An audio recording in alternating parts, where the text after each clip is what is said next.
Es decir, cuando hablamos de sistema, en este caso tenemos pero también tenemos un sistema familiar o un sistema biológico. También tenemos un sistema social y también tenemos un sistema político-económico y también tenemos un sistema humano. Es decir, que estamos hablando de una circunstancia jupiteriana, o sea, estamos hablando de sistemas.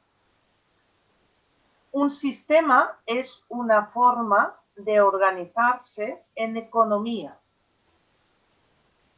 Y cuando hablamos de que la economía interviene en un sistema, la misma palabra que dice que lo que va a hacer es intentar distribuir la energía de la mejor manera. Para poder hacer economía necesitamos distribuir la energía de la mejor manera, generarla, primer punto, y segundo punto, distribuirla.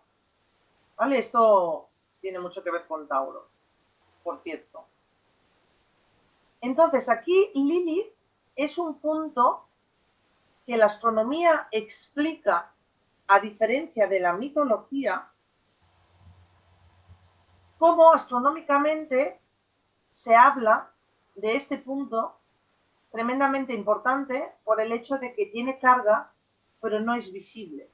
Entonces, cuando en un sistema familiar tenemos personas que han salido del sistema, sea porque han fallecido, sea porque la persona ha decidido ir a hacer su vida a otro sitio, es decir, salir del sistema también sería el típico abandonar el sistema familiar, sin carga emocional. Abandonar quiere decir salir, o sea, yo dejo este sistema y me voy a otro, ¿sí? Es decir, que Lilith siempre va a hablar de un espacio que está ocupando pero que no lo estamos viendo.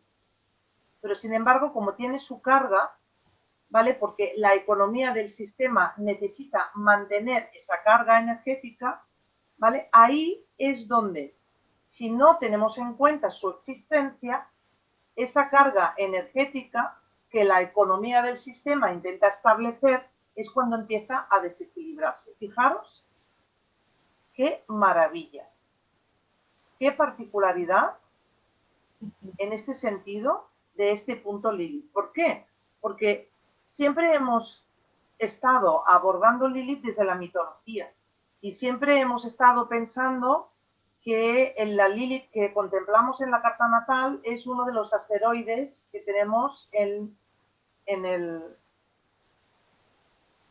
espacio de asteroides entre Marte y Júpiter, pero no es así. La Lilith que contemplamos en la carta es este espacio vacío pero con carga.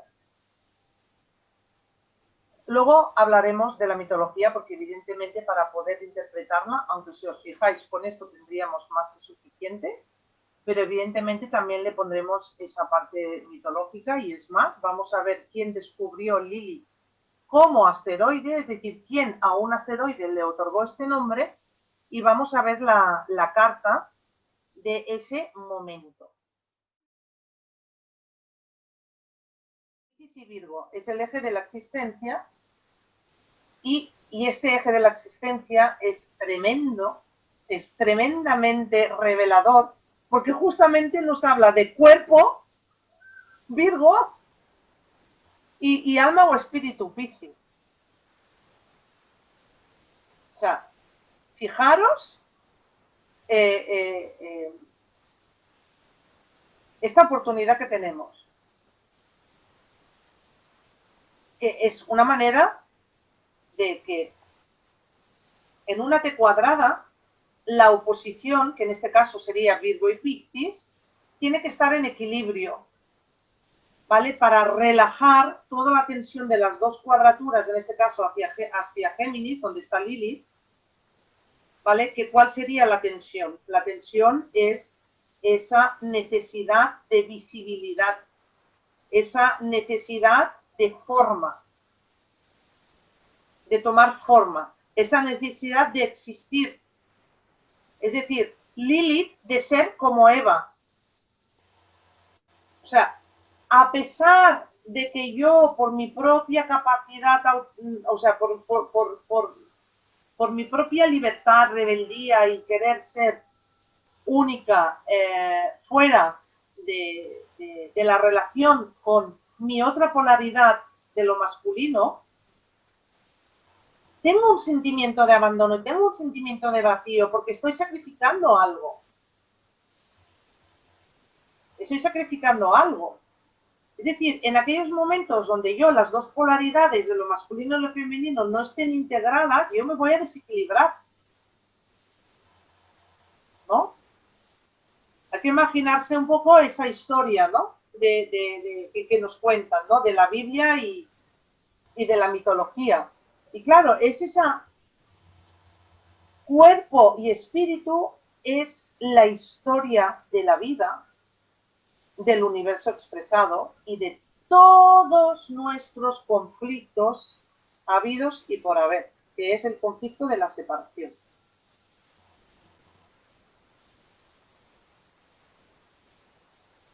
Entonces, llevarlo a un lugar ahora más astrológicamente interpretativo, como Géminis tiene que ver con la comunicación, tiene que ver con la mente,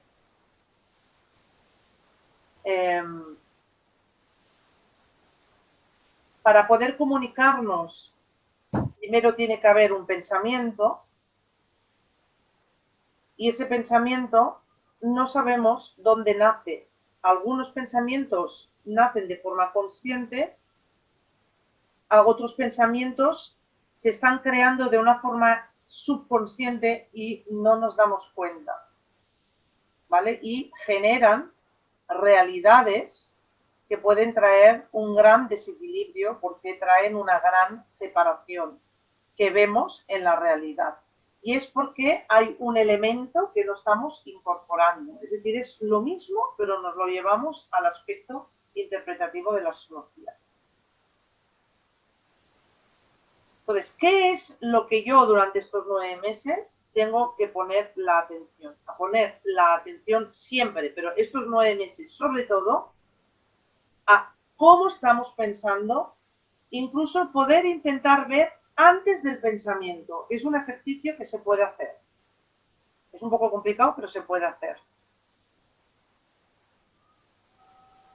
O simplemente cuando tenemos un pensamiento, observar, intentar ver de qué punto invisible aparece ese pensamiento, porque va a tener toda la carga de una casa 12, como la que estábamos estudiando. Es decir, trae un campo de información Géminis de una casa 12 Piscis que tiene que ver con emociones ya conocidas de la humanidad propiamente y de mi sistema familiar. Para ir haciendo, ¿vale?, el embudo de los sistemas y llevarlo hasta nuestro sistema biológico. Ir haciendo desde lo más grande, el sistema humano, sistema social, sistema familiar y yo, el sistema biológico. Ahí es donde ocurren todos los viajes mentales. Algunos son jerárquicos y algunos son horizontales. Y además, todavía más, el hecho de que Géminis tiene que ver con los hermanos, pues poner más hincapié en la relación con hermanos, habidos o no habidos, desaparecidos o no, o vivos, y que igualmente tiene una carga, y esa carga tiene algo que incorporarse en Cáncer, en el sistema. Además, como justamente Lilith, al estar en Géminis, nos va a hablar de Géminis ya como el arquetipo de los hermanos, sabemos muy bien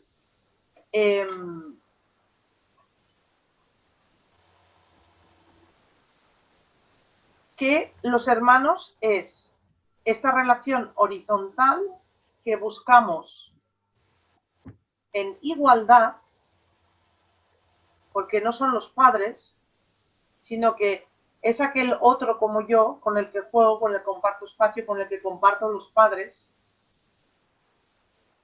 y que además tiene una historia, que es la historia de Castor y Pollux. ¿La conocéis? La voy a super resumir, ¿eh? Castor y Pollux, que además son constelaciones que existen, son estrellas fijas que existen, ¿no? Se amaban, eran dos hermanos que se amaban profundamente, pero uno de ellos murió en una pelea, ¿vale? En una pelea por un conflicto. Los dos eran hijos de Júpiter. Uno era hijo de Júpiter con una mamá que era una diosa también, por lo tanto era inmortal, y el otro era un semidios porque era hijo de Júpiter, pero con una mujer mortal. Por lo tanto, este era mortal. El mortal en esta pelea muere. Y el otro, como le amaba tanto, le pide a Júpiter que le devuelva la vida a su hermano, sacrificando él la mitad de su vida, y es por eso que en la mitología cuentan como uno vivía de noche y el otro vivía de día. Entonces era como que compartieron la vida de esta manera, ¿no?